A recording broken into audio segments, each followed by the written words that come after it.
you feel if you were at a game, at an NHL game, and they just asked you to jump in net halfway through the game? Well, that's what happened to our guest today, David Ayres, on Our Kids Play Goalies. Many of you remember him.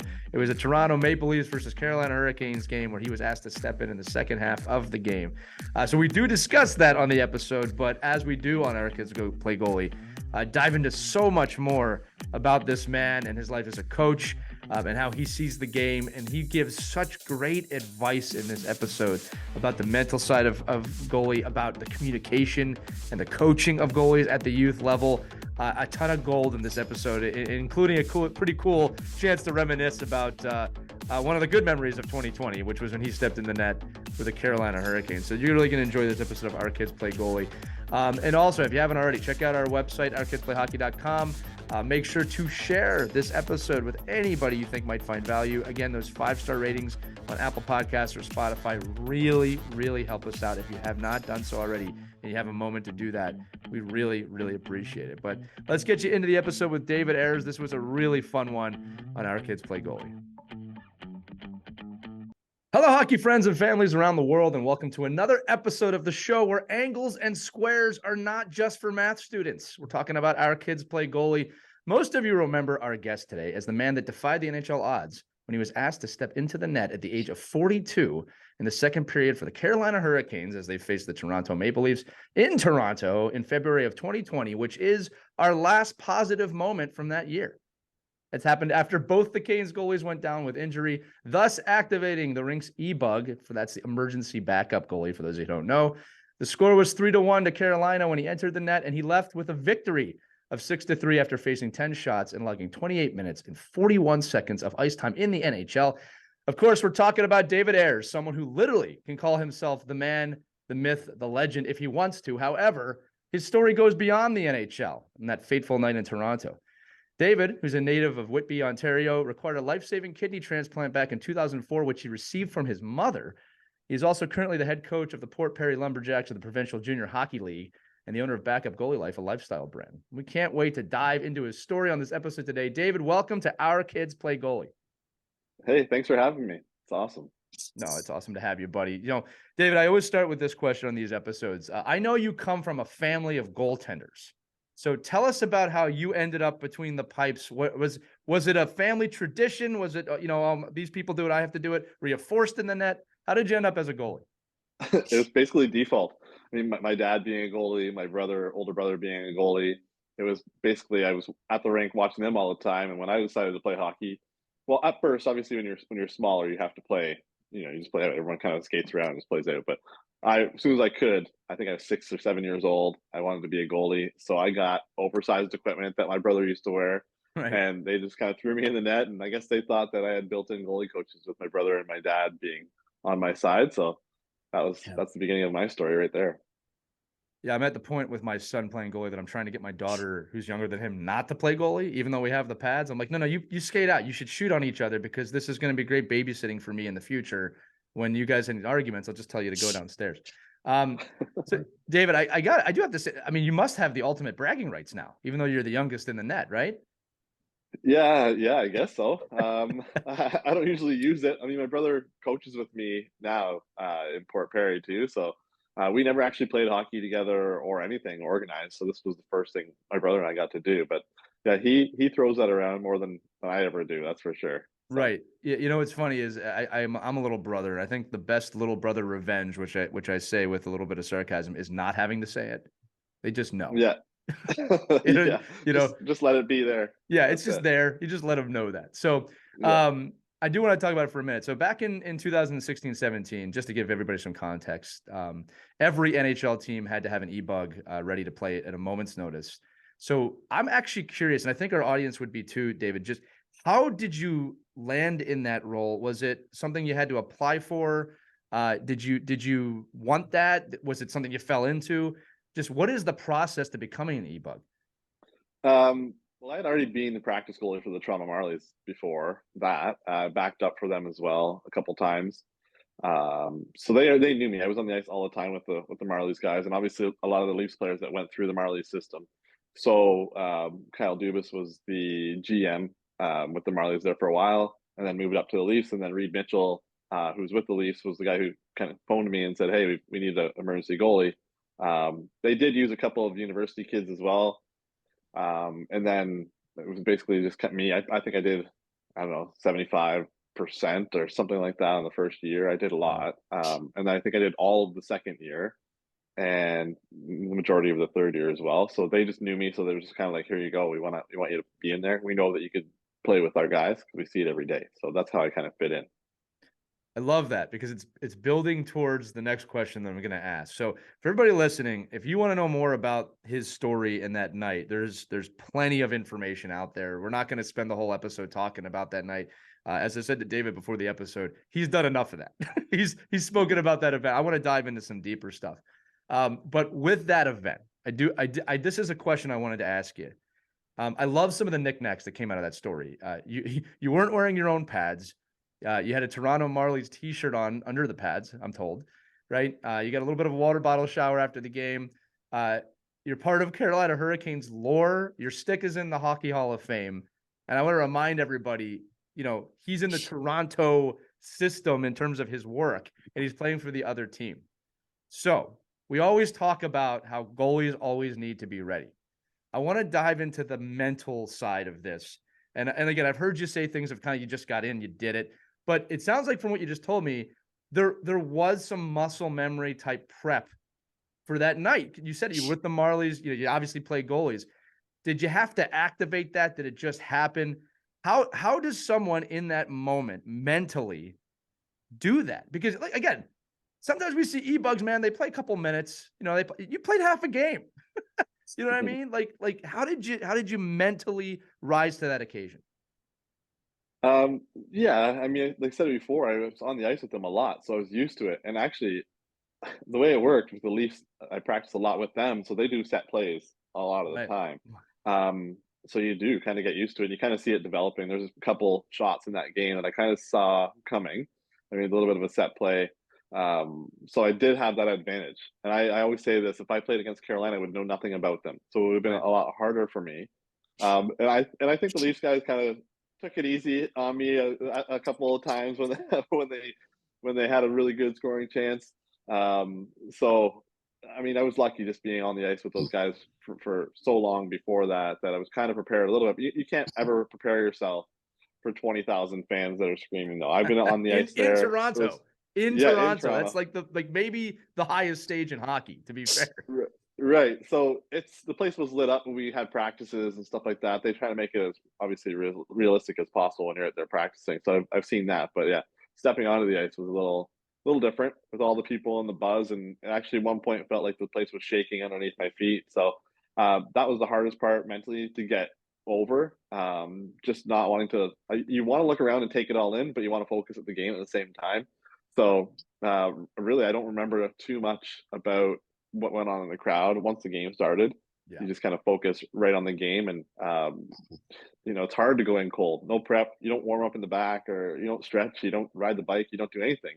You just kind of put your gear on and you're watching the game, and then next thing you know, you're in the net. So you don't have that time to mentally prepare for Right. a game like that or a position that you're put in like that. So.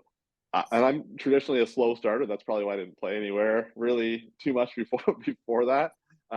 Because even my buddies now that I play in a beer league laugh at me because they'll score 2 or 3 goals right off the hop, and then I play a lot better for the rest of the game. But mentally, you just have to get there and do your job. Essentially, that's what you're there for. Yeah, I'm gonna say it again. We talk about this on the show about just muscle memory and that the preparation for moments is years in the making, right? And it's not just that you became the e-bug or in that situation you're in the net, but you had to draw on it. And it sounds like you just kind of let your body do the work, right? Yeah, In that situation. and the funny part about that is that in the second intermission, I just wanted them. I said to them on the ice, like, just get me to the second intermission. I just need to breathe and regroup. So I sat down in the second intermission, and James Reimer came and said to me, he's like, "Look, you're a goalie. This is what you do. You've been doing this for a long period of time. Block out everything else. Focus on the game and just play. Just do what you do. Just stop the puck. That's all you're there for, is to stop the puck, right?" And he was super nice about it. And he just, that was great advice for me, because coming from a guy like that, just telling me to kind of basically chill out and play my game. And that's huge because sometimes you just need that. You just need someone who's got your back and just say, hey, like just go out there and do your thing, have fun. And same thing with all the other players. I mean, at that level, they know how hard it is to play at that level all the time. So for someone to come in there and just kind of jump in and have to play that, obviously mentally it's tough on you, especially when you get 2 goals scored on you right away. Yeah. It's tough, right? That at that point you either, you know, thrive or you just get inside your shell and be a turtle, right? But so you don't. They had my back, and I was confident in them. And you know, I said to them in the intermission, I said, "You guys score one more goal, I'll shut the door. We'll win the game." And they looked at me like I was crazy. But we ended up doing it. I mean, but that's the confidence that they gave me, and I kind of gave it back to them. And if you saw them play in the third period, how good they were, it They were was great. crazy. Yeah. So I didn't have a ton. I didn't have a ton to do. I didn't have any. Well, there's a couple of good scoring chances, but nothing.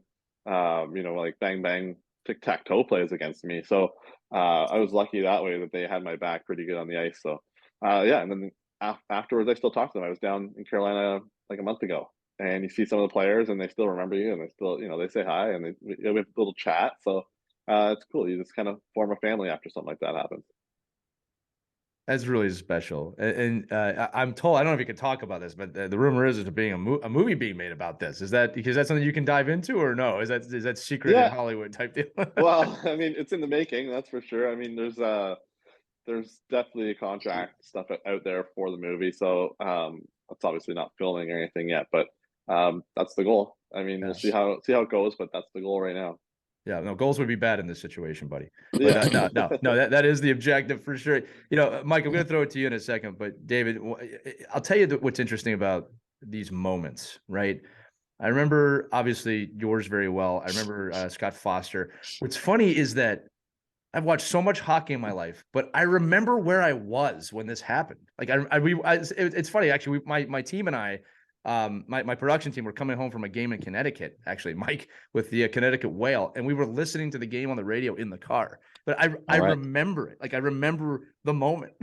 So these are you know I'm bringing that up because these kind of transcend other moments in the NHL, right? And you know I think people wrongly shrug these things off like, well, yeah.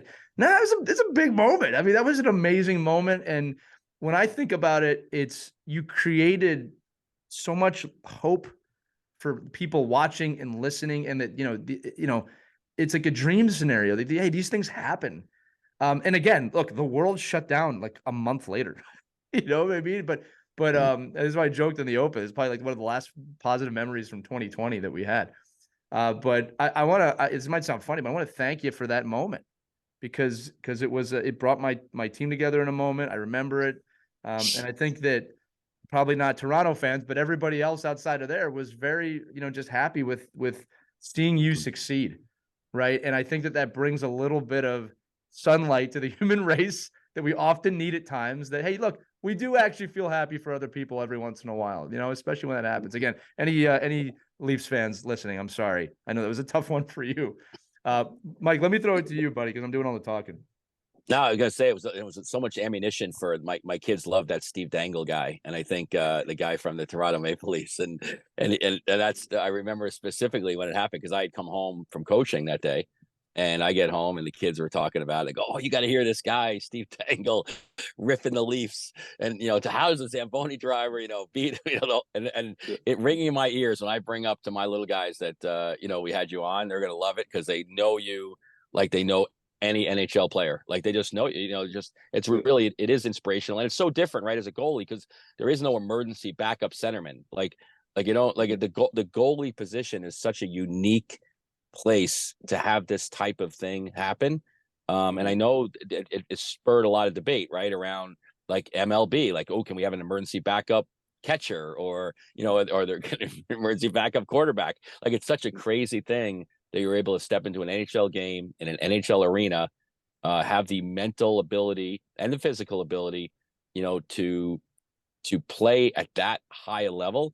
But what I love more than anything is showing the resolution of the players, right? The resilience of them saying, listen, we want to win with this guy and we have an opportunity and he's giving us hope. Like this guy coming off the bench is giving us hope that we can win a game. And that's I think that has to be just inspirational for a lot of players that have to get into tough situations at the last minute. So it is a great story, and I'm glad you're continuing to make your moment out of it. It's great. Yeah, I think the best part for me is stuff like this, where you hear. I always say a lot of people can play the game of hockey. A lot of people get the opportunity to play the game of hockey, and a lot of people have a platform or a story where you kind of get to inspire people. I couldn't tell you how many messages I've had from people. Even recently, I had one a couple of days ago where a guy told me, "Hey, look, I used to be a goalie back in the day." He wrote to me on my Instagram and said, "I don't know if you're ever going to get this, but I was a goalie back in the day, and I stopped playing. And then once I watched your game, I decided to pick it back up." And Wow, that's he's like, awesome. I've been playing really good ever since I started back up."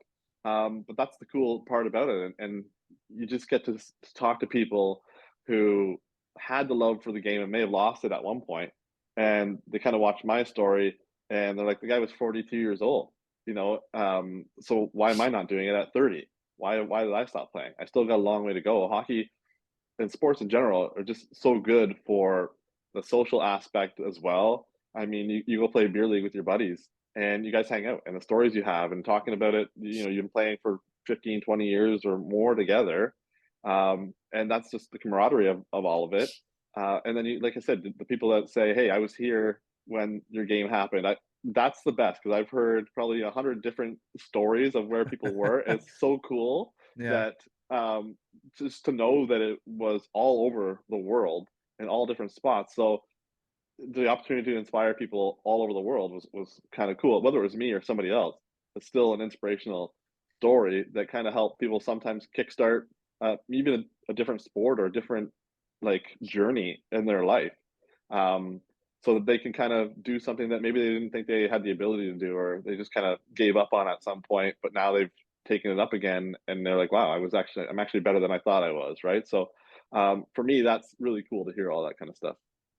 It's the romanticism of sports, right? I mean, it's something that brings us all together. It's a special place in our hearts, not just talking about hockey right now, but sports has the ability to do that. Go ahead, Mike. Yeah, and I think David's proving that these goalies are way too coddled. They don't need all this warm up and all this mental stuff and the hours before. You can go Yeah. in and play an NHL game without even being warmed up. So let's get the goalies, Yeah. calm down a At little bit with 42. the pregame at 42 Yeah, years old. at Yeah.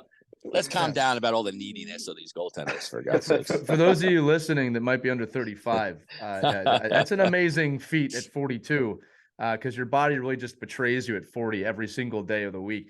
If I'm not mistaken, you have the NHL record too for most senior goaltender to win a game, right? Yeah, the That's oldest goalie to ever make his debut right. and win. So Yeah, I wonder if anybody ever wants to break that. We'll see. You'll be up there with Gretzky in 20, 30 years. Just see what happens.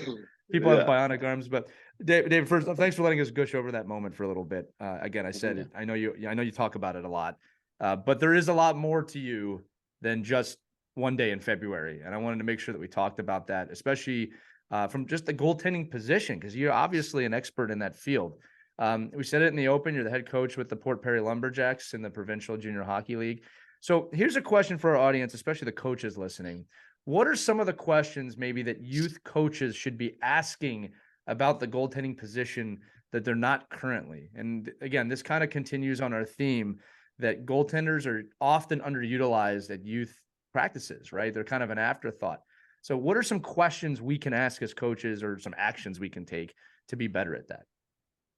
I think for me, obviously running my own goalie school as well as coaching, and then being basically a practice goalie.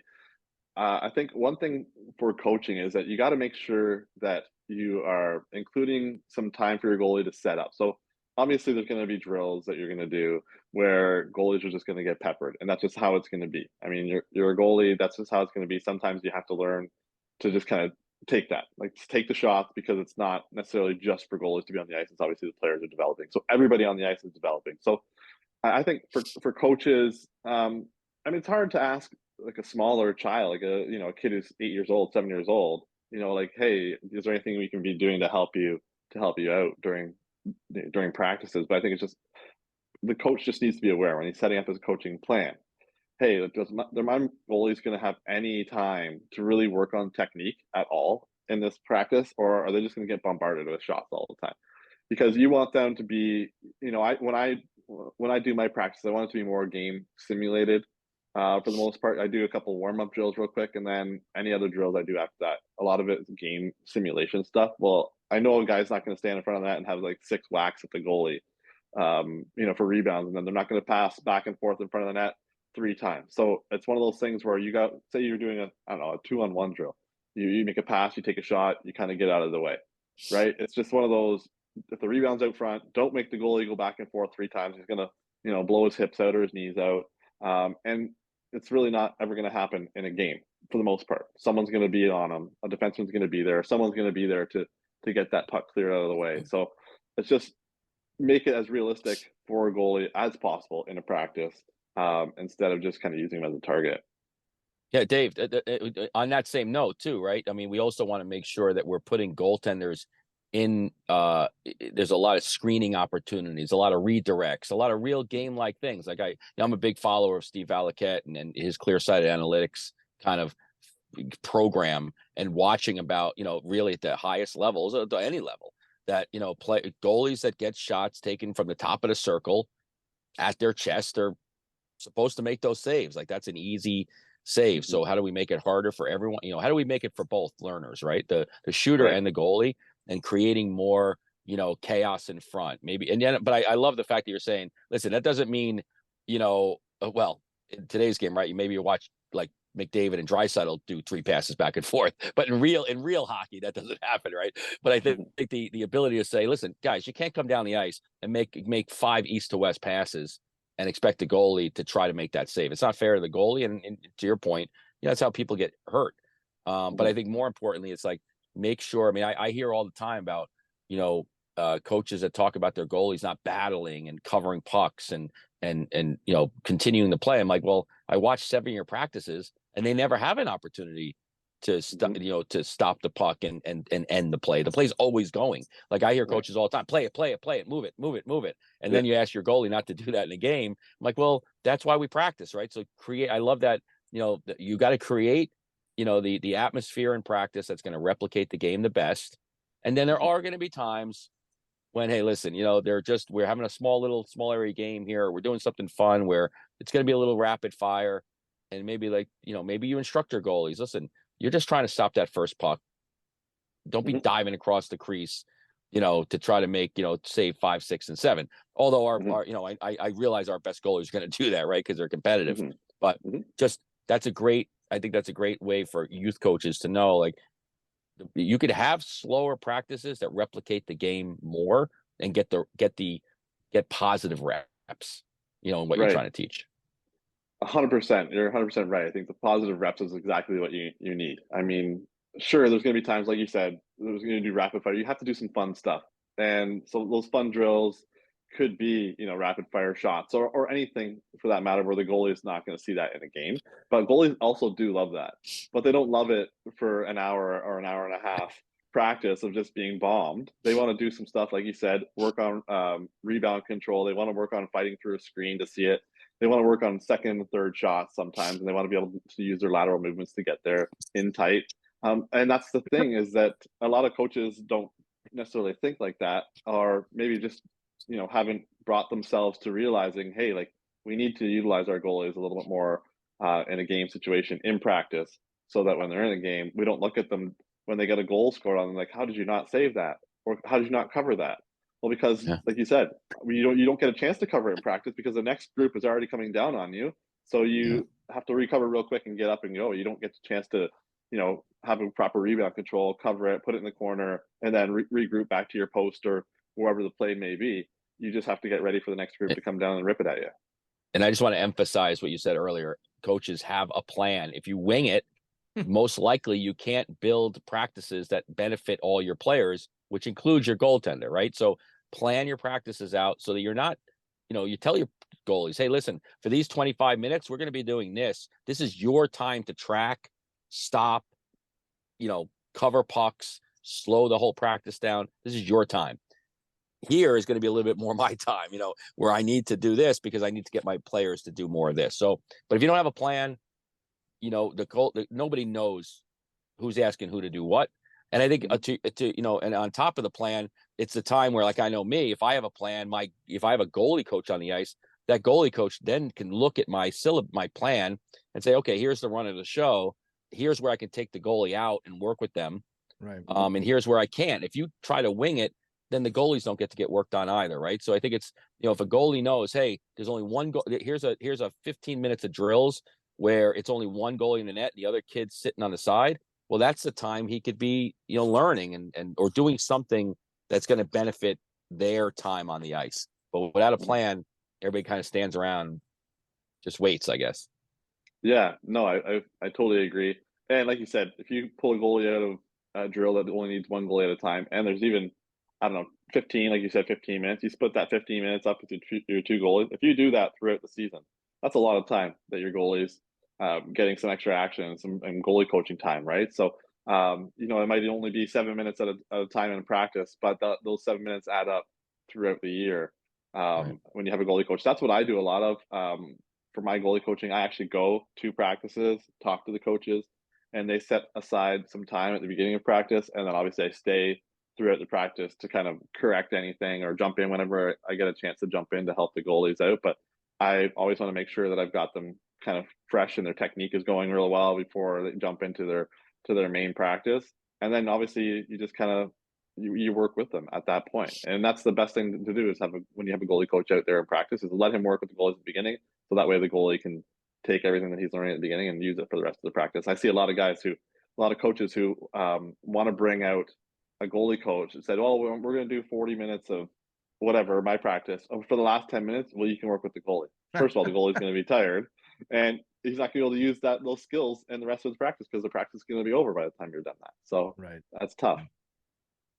So, David, I want to ask this question to you. So, I like to put myself out there because I'm not a goalie coach. Again, I'm a coach, and I've learned as much as I can about that position, but I wouldn't call myself a coach. So, as my son's a goalie, I want to kind of do a little thing here of these are the things I'm saying to my kid. Are these appropriate? Are they incorrect? Are they correct? Not to kind of hope I'm right. I want to know, right? So, one of the things I remember when he first got out there. This is early on, but he would, if there was 5 kids with pucks, he'd be tracking all 5 pucks. And I said to him, "Hey, listen, Logan, that's his name. I said, in a game, you're only gonna have to track 1 puck. So if you're doing this in a drill, pick one and track that puck, right? Don't track more than 1 at once because you're gonna go nuts, obviously, or you're gonna hurt yourself." Is that a fair thing to say to him?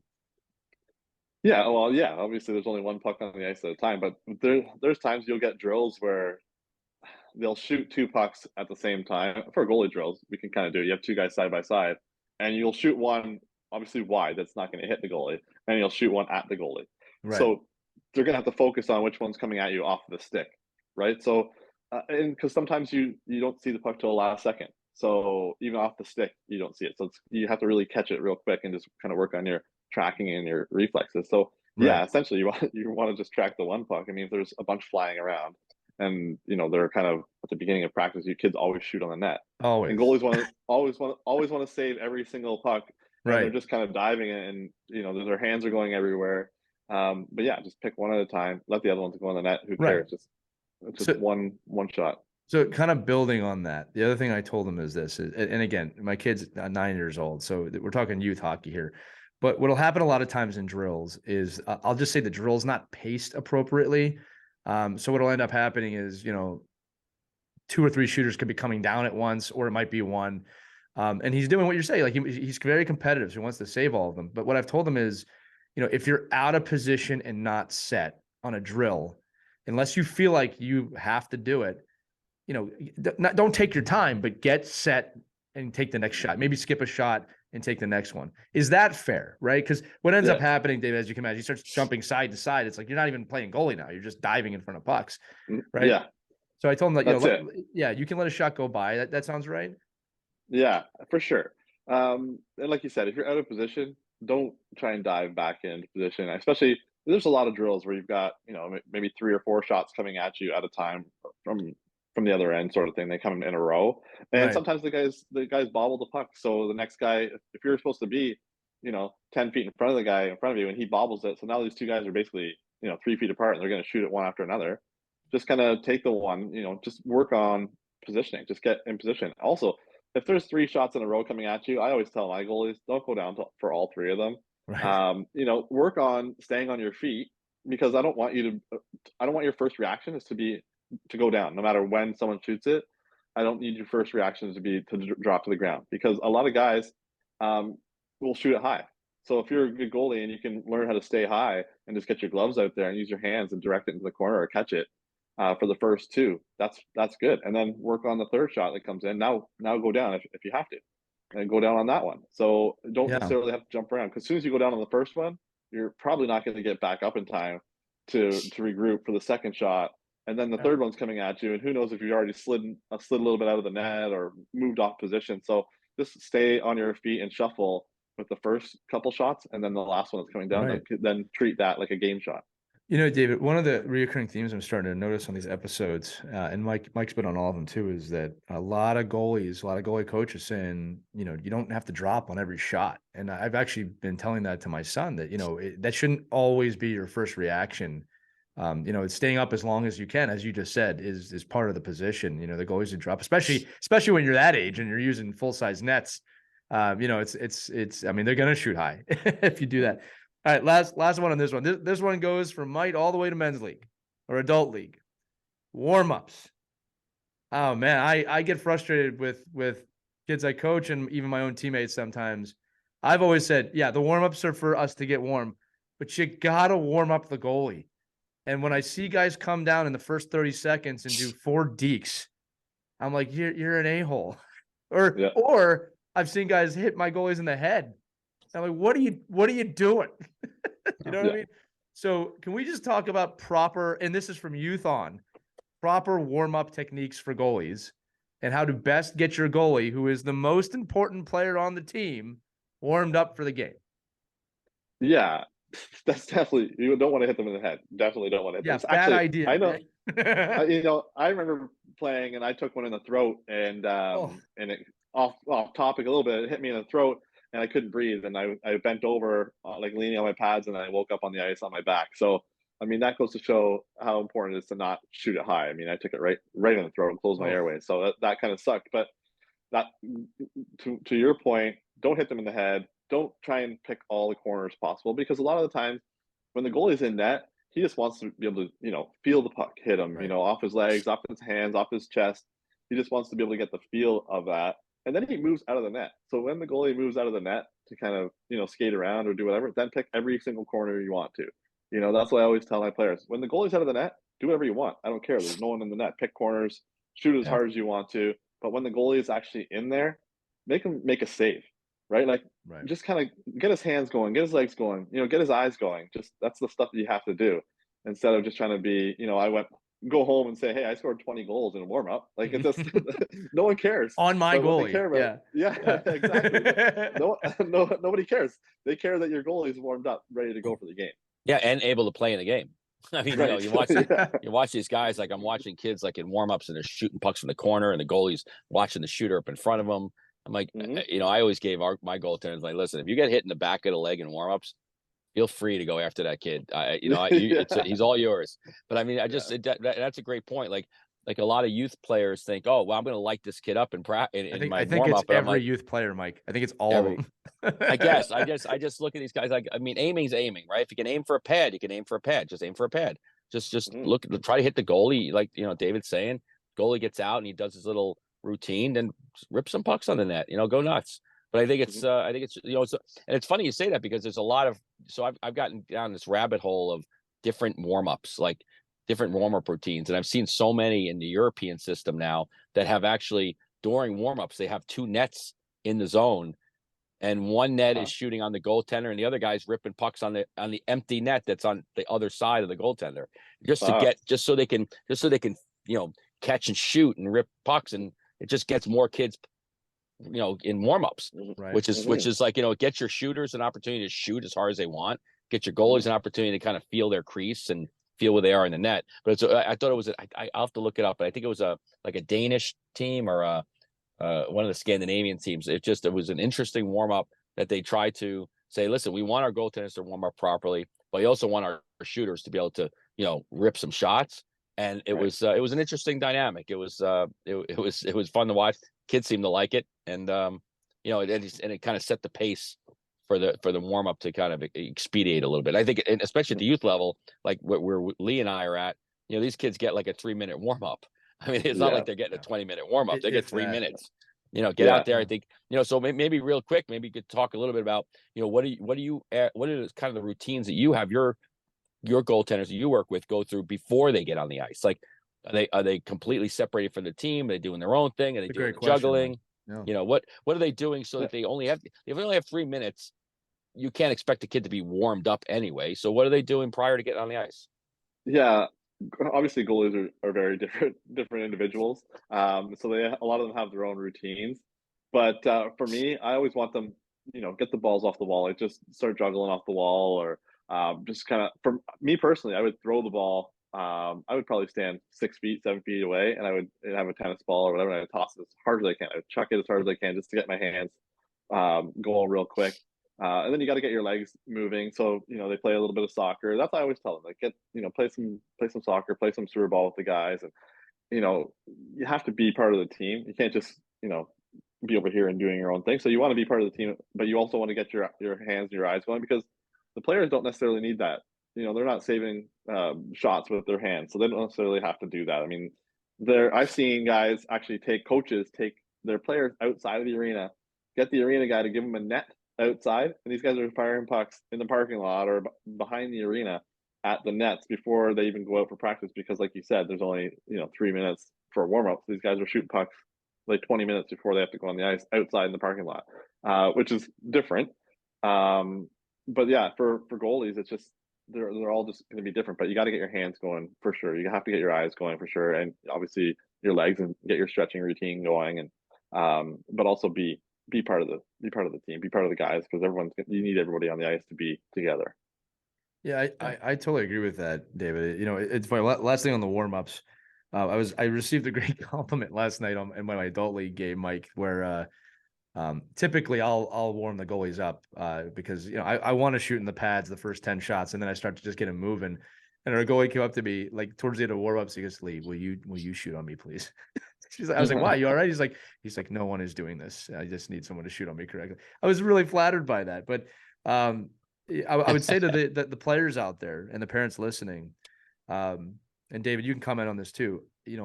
Ask your skater to be a leader in that regard. All right, and yeah, I'm actually going to segue this into another topic here that I want to talk about, but I don't think there's anything wrong. I've had many teams where I've played, especially when I was playing competitively, where a goalie and a player had a great relationship, and that goalie wanted that player to warm them up. It was part of the routine, and I think that's really important.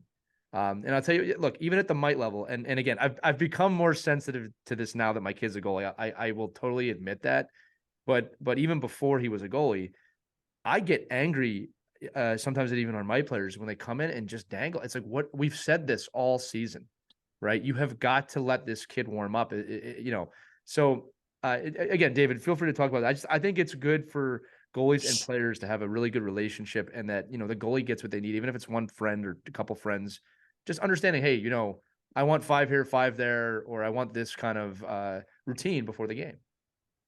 Yeah, for sure. You still see it. I think even a couple goalies, I know AHL guys and even some NHL guys, I think, like to have a couple of players just shoot on them at the beginning when everyone else is kind of skating around. Like they'll even take some time. And like you said, they'll just take 5 shots to the glove or 5 to the blocker.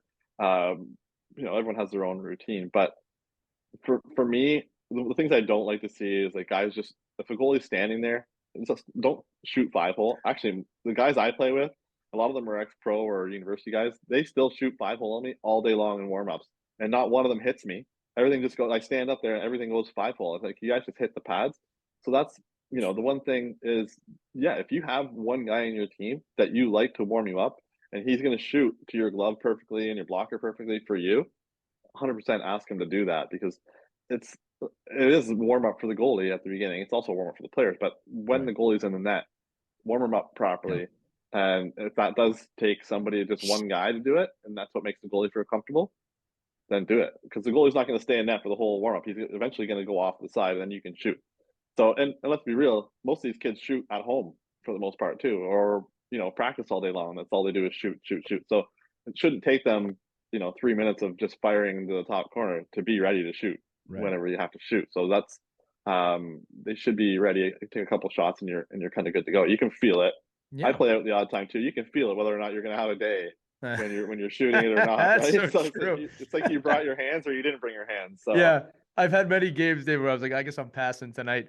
yeah, You know, the other thing too is that, just for anybody who's trying to be a sniper, I used to go to the side and try and hit the letters on the boards, like on the dashboards, just pick a spot, see if you can hit it. It doesn't always have to be the net, just some advice there. But David, I want to transition this here because we're kind of talking a little bit about communication. I think something that's lacking at a lot of levels is kind of the understanding that the goalie sees the game differently, and that it behooves you as players and coaches to learn how that goalie sees the game and how to communicate on the ice. What does the goalie want in a certain situation, or how does he want you to react? Defensemen should have no issue with this. I mean, I talk to goalies if I'm playing defense. Where do you want me to be? Do you want this shot? Do you want me to take the shot? In terms of taking them out of the play. So, two questions here. One is, how important is that communication? And then the other question is, what are some of those questions, or what can we do to increase that communication? Thinking from kind of a youth coach point of view, what are some of the questions you should be asking your goalie of how do you want to play this situation? yeah. Most goalies are comfortable in taking a shot straight on, obviously. So if you've got your defenseman in front and they're kind of boxing out, that's basically a goalie's dream because he just wants to be able to take that shot. Now he knows there's no second weapon that this guy's going to go to is going to fire past me. If he makes a pass here, I'm confident that my D man is going to have that guy box out, lift his stick, and he's not going to. If he does pass it, it's going to go right by him. There's no chance of him scoring other than maybe hitting a skate. But for the most part, you want to take that shot straight on as a goalie. I personally used to love cross crease passes. I didn't like a guy being able to walk right in. I would rather have a guy go to him and then make him make that cross crease pass because I used to love to get across real quick and make that save. But a lot of goalies would prefer shot straight on. But it's tough as a goalie. I mean, if you let the guy walk in 15 feet on you, you're thinking in your head, can somebody get him? Like somebody go get him. And if they don't, then it kind of messes with you because you're like, oh man, like this guy's got a ton of time to pick wherever he wants to go. Am I in the right spot? Are my hands in the right area? Like, do I have everything covered? And that goes through your head super quick. And so it is for a goalie to say to the D man, hey, if this guy's walking in and he's got a ton of time to walk in, I want you to go to him. I'll take the Right. pass across, but I want you to jump on him so that you now don't let him just shoot it. Now he's got to make a quick decision whether he has to shoot it real quick or if he has time to make a pass. So, but it's going to be different for each goalie depending on what they like. But I would say 90% of them want you to. If it's just going to be a quick shot, they want to be able to see it. Obviously, Here's something I think about too, and again, I take this into a kind of effect as a player. I want to bring it back to the goalies. I take into account when I'm playing, angling, squaring up, like everything the goalie has to do, especially in a defensive situation. So my mindset, if I'm playing D or I'm in a defensive position, is okay. First thing is if I can eliminate the shot altogether, I want to do that. So I'll typically try and get a guy to go to his backhand first. All right. But that doesn't always happen. So if it does, then my attitude is I want to split the ice in half for my goalie. So he knows it's going to come from this side of the ice. And I'll lead with my stick. I'll push the guy out to the left or the right. And then I'll start yelling, shots coming. Because I want the goalie to know I'm going to give you the shot. Right. mm-hmm. And he might yell at me, take the player or something, go take the player. But I always give the goalie the first right of refusal on how they want to take the play.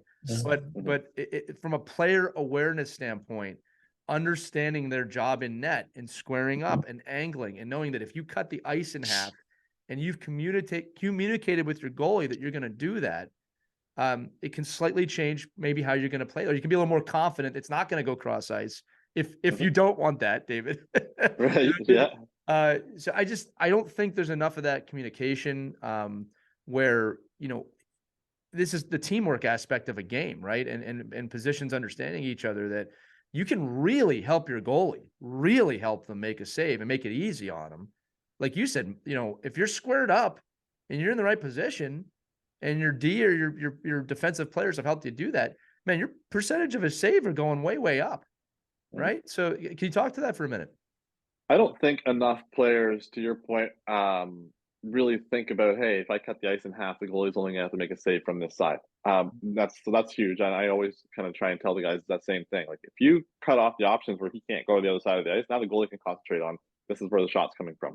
right? And then they know that they're confident that you've got that pass, you cut that off, and this guy's only option is to shoot it from this side of the ice. So that's huge. And a lot of coaches, I think that's a really good point to let your players, all of your players on the ice, realize that you know, your goalie will have more confidence in you, especially when they know that you've got this cut off. And if you do the drills like that, where Right. you know you really work on that, where you work on, hey, there's no options for this guy to pass to on this side of the ice. So now the goalie is definitely he knows the shot's coming from here. So he needs to know, the goalie needs to know where the first shot is going to come from. After that, who knows? Could hit a shin pad or whatever. Yeah, So of course. at that point, it's the goalies. The goalies, everyone has to react off that first shot. But if I have time as a goalie to get square and be there and take that shot in the chest, you know, most likely I'm going to be able to smother that puck, and there's going to be no rebound. So, but Yeah. it's all because of the help of the players that have actually cut the ice in half for me, or even just not even in half. If they can get it down to a quarter at that point, and you just know the shot's coming from this angle, and that's it. Other than that, everything else is covered. So coaches really need to kind of reiterate that to players, like, hey, let's work on that. So the goalie, just to help our goalie out. He's not just there to make saves. We got to help him as well, and by covering certain guys. Well, look, I'll say this too. There's a trust thing here as well, right? You know, building trust in your goalie or having your goalie be confident. I love the relationship with my goalies when, you know, they know I trust you to make this save if I place this player here. I think sometimes we see D jump up and I'm like, well, what are you trying to say? You know what I mean? So I think it's important, is that there needs to be that trust. And again, my thought on this too, and David, Mike, please feel free to join in. I think sometimes this can be solved with really a simple 15-minute conversation. Just bring your players, bring your skaters over to the goalies and have the conversation. Where do you want me to be? How do you want me to play this? Right? How do you not want me to play this? Right? Am I screening you? Do you not like it when I'm at the top of the crease or the players at the, you know, in the slot? Right? And look, just to equate this back to the NHL level and how the game evolves, I think the antithesis to this is guys like McDavid and guys like Nate McKinnon, who do not skate in a straight line. If you watch these guys, they never skate straight. They are weaving, and McKinnon's known for like three crossovers down the ice. That's the game evolving, because it's tough to track. It's tough to get those guys just to go left, right? Because they can go right just as good. So yeah, David, one more thing now for me on the position is I want to talk about, again, kind of rounding this out, the mental side of the position, right? Because I can't think of another position in sports like this one. You're not going to score a goal, most likely. It's highly unlikely. I'll say that. You know, the puck's either going in or it's not. It's what we say about coaching. When you lose, it's the coach's fault. When you win, it's the players did it. You know, not so much for goalie. Goalie can win a game. We've said that. But you got to be mentally tough. And I'm going to equate this back to my son again. And I hope I'm not getting groans from the listeners, but I am excited about his journey. But one of the conversations we had this year, and we can take this from Mike all the way up, David, is he was starting to, in some games, I could see, lose his mind a bit when he was getting scored on, or, you know, a team would go up. If he was a tough goal late, and I sat him down and I said, look, Logan, you don't have to be perfect at this, but you need to be working on your mental side of the game, that the puck is going to go in the net. And we have to find some methods for you to accept it and move forward very quickly. And I did tell him this too, David. I said, you are allowed to be frustrated and pissed after a goal. Like, who wouldn't be? I'm not going to tell you not to feel that. That's ridiculous. I said, but it's like 10 seconds. You got 3 minutes to feel whatever you're, 3 seconds to feel what you're feeling.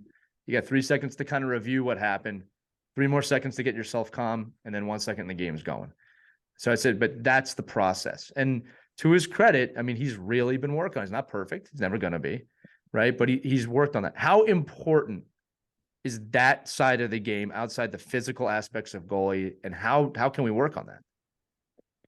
That's huge. I always tell every goalie that I ever work with is that you have to be, I'd say, even more mentally prepared than physically prepared to play. I mean, there's a lot of goalies out there that they just get 2 or 3 goals scored on them in a game. They just buckle. Yeah. They just don't have it in them to fight and keep going. It's not even just goalies as well, but the players are the same way. You see benches where a couple goals get scored on, and the next thing you know, everybody on the bench is sitting down. That's like, what are you sitting down for? They scored 3 goals on 3 shots. You know, same thing as a goalie. they just scored on you. They just scored 3 goals on you. Okay, so now you battle back and you play hard for the rest of the game, and then you give your team a chance to go down the other end and score 3 or 4 more goals and make it a game, get a win. But if they see you just kind of mentally shut down after you let a couple goals in, they're going to have no confidence in you now for the rest of the game, because they're going to be like, well, he's pissed. They got 3 goals scored on him, and now he's not going to do anything about it to help us get back in the game.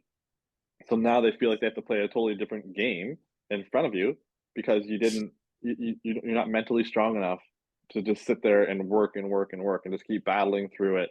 And I think goalies that are really good mentally, they don't have to be. I mean, obviously, no one's going to be perfect mentally or physically, but you don't have to be on the top of your game physically if you're really mentally strong. You know where you need to be in the net. You don't have to be the most physical specimen to be able to move and have like crazy reaction time. But if you're really good at your angles and you're really mentally strong, they know that they're going to battle.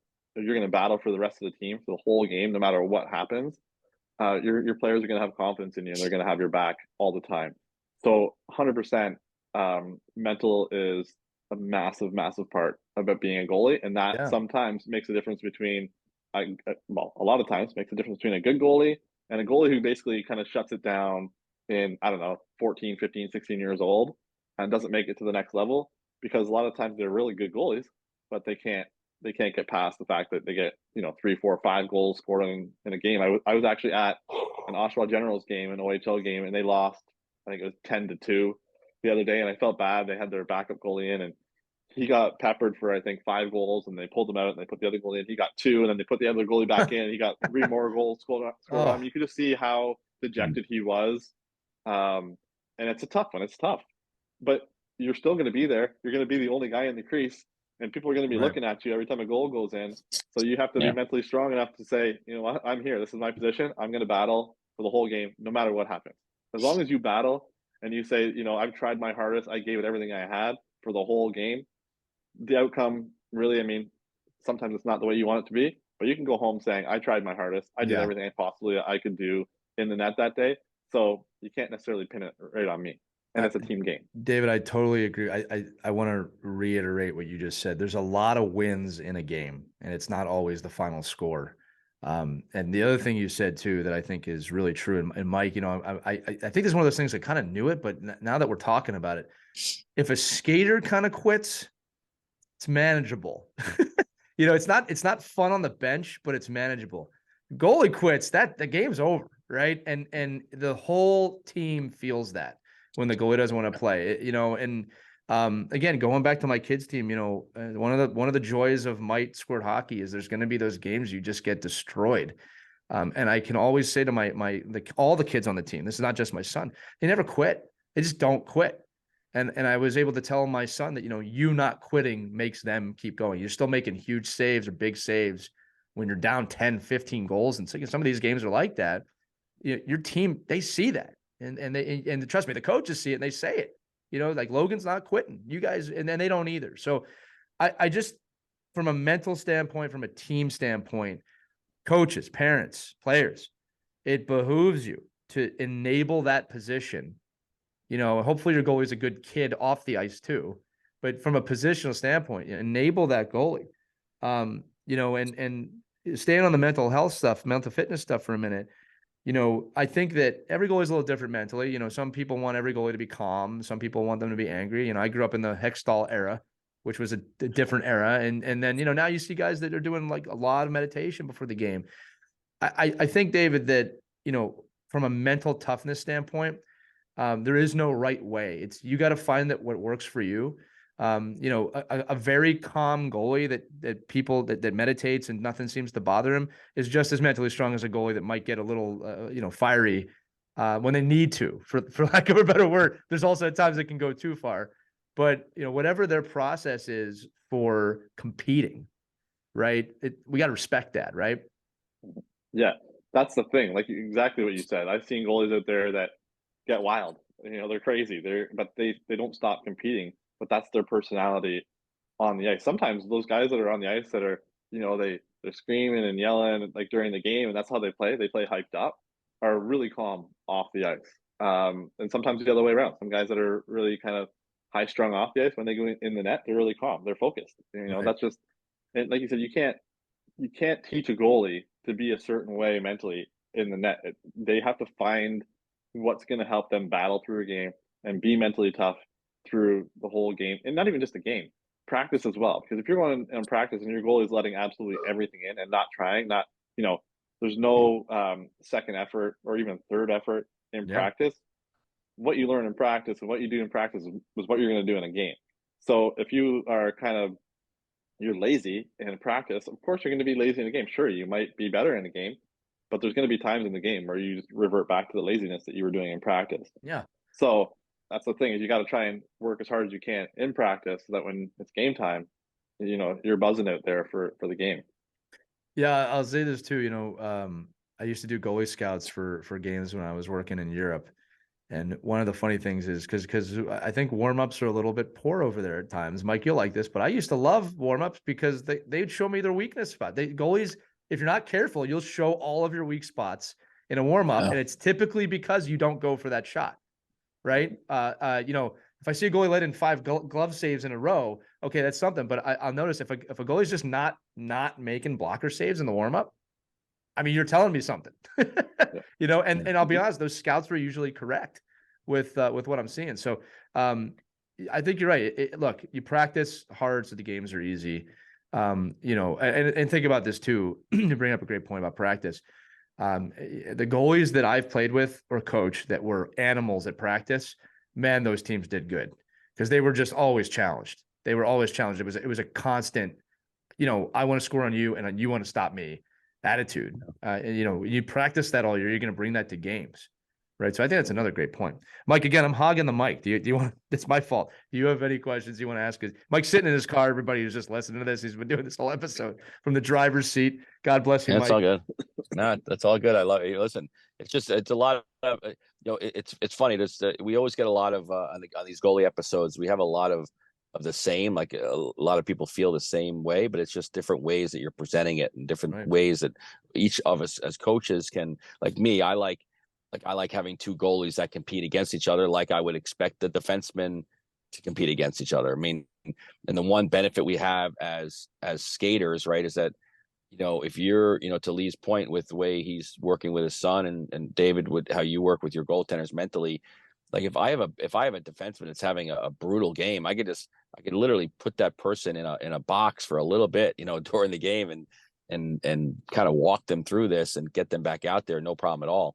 Goaltenders don't get that opportunity. So it's a whole different way to think about, what are you going to do as an individual to reset your mindset within all these different pieces of the game. And honestly, we probably should be doing that anyway with the skaters on the bench as well, so we don't lose them for swaths of time. But you can hide a player that's not having a great game. It's really difficult to hide a goaltender that's not having a great game, outside of taking him out of the game. Right, and like you said, if a player goes on the ice and he has a tough shift, he can come off and you can speak to him and you can say, hey, you need to do this better or watch for this, and at least you get a chance to talk to them and kind of maybe settle them down. And once then they get a chance to go back out on the ice and kind of work on what you just said. If a goalie lets in a goal, they're not going to come to the bench and you don't get a chance to talk to them and say, hey, this is how you were a little bit out of position. You misread the play. You don't have that. So mentally, the goalie needs to be strong enough on their own and work hard in practice and with their goalie coach to realize, I was out of position on that one. That was on me. And then you just you have to work on that. So that's why it's even tougher to be a goalie mentally, is that you don't have anyone to talk to you afterwards. The players can come down and say, it's okay, don't worry about it. But after that, the players aren't going to come to you and say, hey man, you were out of position on the first shot. That's why that one went in. It's just not going to happen. So you're on your own little island at times. Right. What was that quote, Mike, that I forgot who said? How would you feel at your job if you made a mistake, a red light went on and 20,000 people cheered or booed? What was that? Somebody said that one time. Yeah, it's exposed, right? Or you tell the coach is sending out the defenseman going, hey, the next whistle, go out and tell him he got to get on the post more. I'm like, what are you talking about? Yeah. He's gonna slash me right across my shins. Yeah. Save the puck next time, huh? Hey, I understand why you're not saving the puck. I mean, well, let me ask something, David. On at the youth hockey level, like, what do you feel about when goalies, because we talk about the mental aspect of a goalie, and we're expecting them to do so many different things that a player needs to do sometimes. Like, do you feel like when do you feel it's appropriate that a goalie gets to play like a full game as opposed to, an automatic split? Or is there a hard and fast rule that you try to go with that, you have two good goaltenders or two, you've picked two goaltenders, right? So, I mean, to me, like, I'm not a starter backup guy at the youth level. I picked you for my team. You're on the team. I mean, imagine if I told four of our defensemen, no, you're the backup defenseman. We're going to play these three are going to be our main defensemen, and then you four might get into the game every now and then. Like, how can we do a better job as coaches with goaltenders to really, make sure that, obviously goalie's going to earn more time, but when do they earn that time? Like, not just playing better, but when is the time and what is the age you think, is the best time to start splitting kids or start playing kids for full games or playing, finding that kid that's now going to play the bulk of the season. I don't know. It's always a debate we have, at the youth level for sure. That's a hard one for sure. Because like you said, you picked both goalies. They're both on the team for the same reason, to stop the puck. And it's just, youth hockey is different than, say, playing, I don't know, junior hockey, or even starting to get up into the different levels of pro. When as a goalie, who the clear cut starter is and the clear cut backup is. When they're 10 years old or 12 years old, they don't necessarily know that. They're really working hard. So they're looking at you as a coach to try and develop them so that they can be the starting goalie. Sure, sometimes, the team's going to have a goalie that's much better than the other goalie at 12 or 13 years old. So, the goalie who's not quite as good wants to be as good as the other guy. So as a coach, that's kind of your job, is to help that kid who maybe not as good as the other one. You have to try and help him develop to get to that point and, really work with him to get there. And I don't think putting them on the bench, saying, hey, we're going to start Jimmy or whatever over here for the next 3 games, and you're just going to sit back and watch. I mean, that doesn't do anything for the development. I think you have to let them get their playing time. And you really have to work with them hard in practice to give them the confidence, because sometimes when you, as a goalie, you think you're the backup goalie, you think you're not as good as the other guy, you go in the net and you're like, oh no, like, is the team going to be confident in me? Like, what if I let in 1 or 2 goals? Am I going to get pulled right away? So it's good as a coach to just say, look, you're here for a reason. This is why I picked you. You're on the team. We think you're good enough to play, so we're going to give you a chance to play. I like to split games until, I don't know, maybe 11, maybe, I don't know, even about that age. But then you got to start getting them into full games, because they have to start getting used to playing a full game. Yeah. I mean, that's the hard thing, is that get out there and play a full game. And now you guys know we're just going to go every other game. Unless you're hurt, then, or you're just not feeling well or something like that, then maybe we'll start a guy two in a row, or be strategic on the teams that you're playing. This guy plays better against these 2 teams, so this guy's going to play 2 in a row, and then this guy's going to play 2 in a row, and then we'll go back to 1 and 1. Right. But you really have to communicate to the goalies, because that's huge for them. David, one of the common themes on all of our shows, and Mike and I talk about this all the time, and I always say 10 out of 10 problems are typically caused because of poor communication. Not 9 out of 10, 10 out of 10. And I think that, there are some maybe older school coaches, I'd love to get your thoughts on this, that think, well, let me not tell them who's playing until the last second. Or let me not communicate, because that fear will keep them ready to go. I personally don't agree with that. I don't know where you stand on this, by the way, while I'm saying this, but I think that, there can be too much communication sometimes with this, but what is the proper way to communicate to a goalie, who's playing, or here's some things I want you to do? Yeah, I don't think there's necessarily a proper way to do it. Some goalies are different. Like you said, if I told the goalie 3 days out, hey, you're playing against this team, well, maybe for the next 3 days, he's going to be worried about it. And some goalies would rather you say, you know what, just tell me in the morning. I don't care. Just tell me in the morning. Then I'm good. Then I can get myself pumped up for the game for that day. And if I have 3 days in advance, I'm anxious. So now I'm going to be worried about it, especially if it's a backup goalie who's not used to playing. And all of a sudden now he knows that he's playing. He could be anxious for 3 days. So you expect all your goalies to come to the rink ready to play, no matter what. I could say this guy or girl is starting the next day, and then they come in the day and say, "Oh, I don't feel well." Right. Well, then the other goalie now has to play, but they wasn't expecting to play and wasn't really ready. So you always have to be ready at all times to play. So I think, you kind of have to ask your goalies at the beginning of the year, how do you feel about, like, when should I tell you? Right. I'm not sure I'm the coach, but when are you comfortable knowing that you're playing or That's you're a not great playing? question. I bet you that's So, a great question. I bet you a lot of coaches might not ask, mhm. right? Especially at the youth levels. All right. Speaking of questions, last one from me. We actually do this a lot on our non-goalie episodes, and I'm realizing we should probably do it on the goalie episodes too. We're big proponents here, like the car ride home is not for coaching right after the game. But I think it is important to discuss messaging and conversations with your goaltender as a parent. So with my son, I try not to talk about any of the games after the games. But one thing I will ask him is if he's frustrated or he got killed, the team got killed.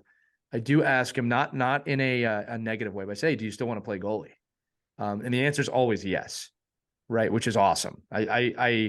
I'm always amazed sometimes, especially some kids. You still want to do this? Yeah, I really do. I really want to do that. So that's kind of how I know. Okay, we're doing it right.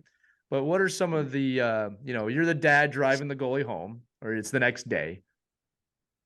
What are those conversations, right? What should you say? What shouldn't you say? Assuming that the kid even wants to talk to you about it. It was funny for me because my dad was the complete opposite of the way you're talking about. My dad was like, you got in the car, we won 3-0. My dad's like, how did you let that rebound go out in front of the net? Like, you just ripped me the whole time and just Right. like really like just beat it into me. Sure, he would give me the positives of the game. Great, you played well, but you should have done this here, you should have done that there. And there's a lot of parents that are out there that actually still do that to their goalies, and it's tough. It is tough, but it builds you. It builds you mentally.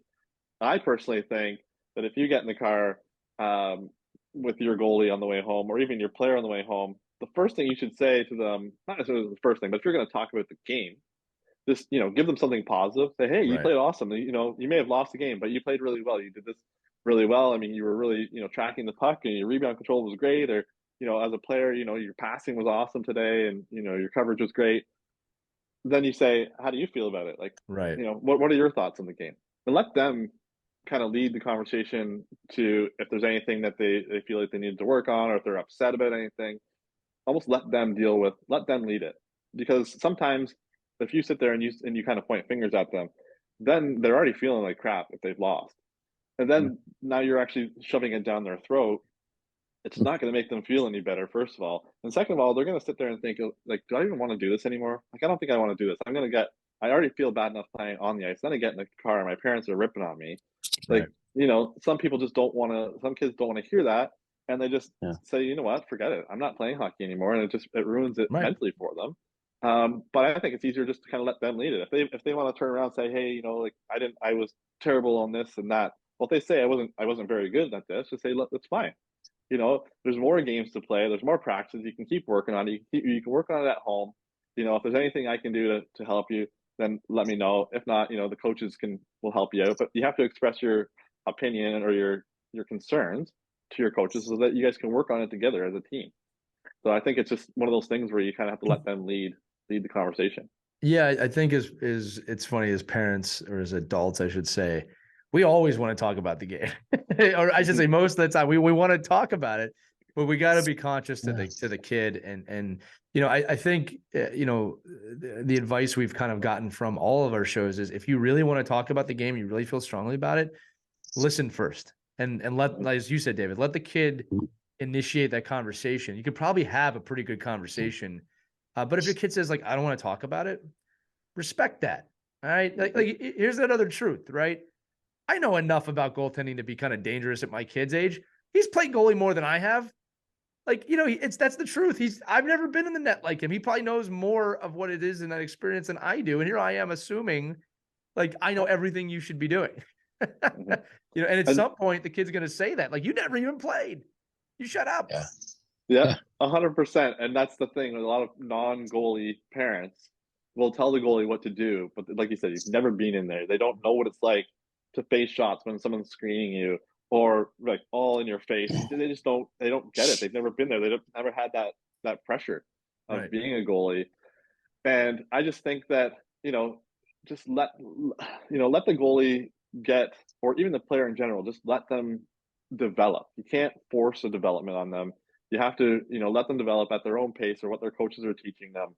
But as a parent, like let them, of course, you're going to sit there and say, I saw this in the game and I saw this when I was sitting in the stands or I was behind the glass. I saw everything, but you don't know what was in their head while they Right. were making that play. Right. So it's tough to kind of point fingers at them. It's definitely, you have to be definitely positive, but there's times where you have to be, constructive criticism too, where Right. you kind of have to say, you know what, you may have thought it this way, but this is exactly how it was. And that's why a lot of coaches do video as well, because sometimes on the ice you don't see, or you think that it happened a different way than it actually did. So, but you just can't throw it down their throats. That's for sure. Right. I think my favorite one, Mike, you'll have it this way, when it's young kids first getting in net. I think my favorite one is, hey, stop flinching. Stop flinching. Well, hey, man, you get in net and have people throw these things at your face and then you stop flinching. There's a right way to explain that. Of a way I did that was, hey, they're going to come at that, and then at that direction. You got to be ready. Stop flinching. Make the save. Yeah. There's a lot of things that I tell my goalies too, because you do get goalies who they flinch, and it's not necessarily because they're afraid to get hurt. It's just that they're not focusing on the puck properly. Right. So I always tell them, just almost pretend that there's a word on that puck that you're trying to read, so that you're actually going to focus on that puck and read like any kind of word or logo on the puck. Yeah. Like, really focus on that. Try and see it. Try and read it, and you're going to be able to, your eyes are actually going to be able to focus a lot more on that, and you're not going to be worried about where the puck's going. You're just going to be worried about focusing on the puck, and then use your technique and all your skills to make that safe. It's just one of those things is that people just see the puck come off the stick and they're not actually focusing on it. So you actually really have to give them something to focus on. That's why I try and tell them, if there's words or logos, really look for it. Like, really, it comes at you fast. Yeah. But made you still have to be able to focus.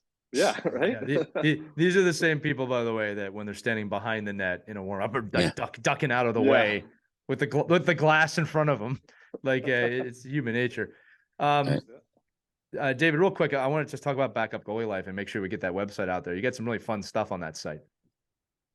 Yeah, that was actually something I just kind of created during COVID. I love hats, and I probably made about 50 different logos for Backup Goalie. I sent it out to a bunch of my buddies, and we all kind of said, the Bug Life one was the really cool one.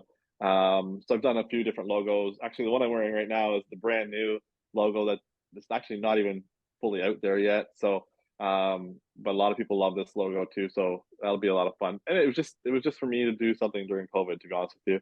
And it picked up real quick. And there's a lot of stuff out there: hoodies, t-shirts, toques, hats, beanies, as you guys call them. So, but yeah, it's a lot of fun. He's Canadian, by the way, if anybody was wondering. They're like, what's a toque?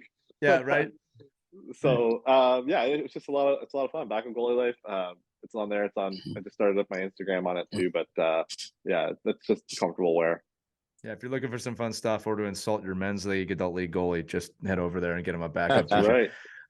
No, great stuff, David. Really can't thank you enough for coming on today. And like we said in the open, there's a lot more to you than just one moment in February of 2020. And I think we dove into that today. And I just want to thank you for, honestly, look, all you do for the game, not just from that moment, but you seem to just really love hockey, and you're a great ambassador for the game. So thank you for that. Absolutely. Yeah. Thanks for having me here. It was awesome. Definitely a different an interview. Really cool. Kind of going into the coaching side of things, which I love to do. I mean, once you've kind of stopped playing at a high level, it's great to give back to all the youth and just get out there and see them grow. There's nothing better than having a kid for 3 or 4 years and watching how they develop underneath you, and the things that you're teaching them, and they're actually taking them and they're getting better and they're enjoying the game at the same point in time.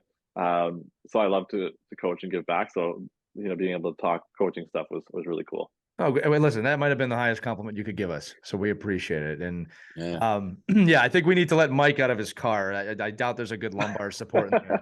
You got to release it. Mike, thanks for sitting through this. I'm very comfortable in here, but I got to get back to lifting up a bunch of 5-year-olds off the ice. So there you go. Well, Mike, thank you for being here. David, thank you for being here. Absolutely. Yeah, that's going to do it for this edition of Our Kids Play Goalie. Remember, you can hear this episode, every episode we've ever done of Our Kids Play Goalie and Our Kids Play Hockey at ourkidsplayhockey.com. Make sure you check out all of the gift section there. That's how we support the show. And if you or your friends listen to this, share it in your team snap, share it on your game beast, whatever you're using to share to the parents. do that. Otherwise, have a wonderful week, everybody. Thanks for listening to Our Kids Play Goalie. For David Ayres and Mike Vanilli, I'm Lee Elias. See you next time. We hope you enjoyed this edition of Our Kids Play Hockey. Make sure to like and subscribe right now if you found value wherever you're listening, whether it's a podcast network, a social media network, or our website, ourkidsplayhockey.com. Also, make sure to check out our children's book, When Hockey Stops, at whenhockeystops.com. It's a book that helps children deal with adversity in the game and in life. We're very proud of it. But thanks so much for listening to this edition of Our Kids Play Hockey, and we'll see you on the next episode.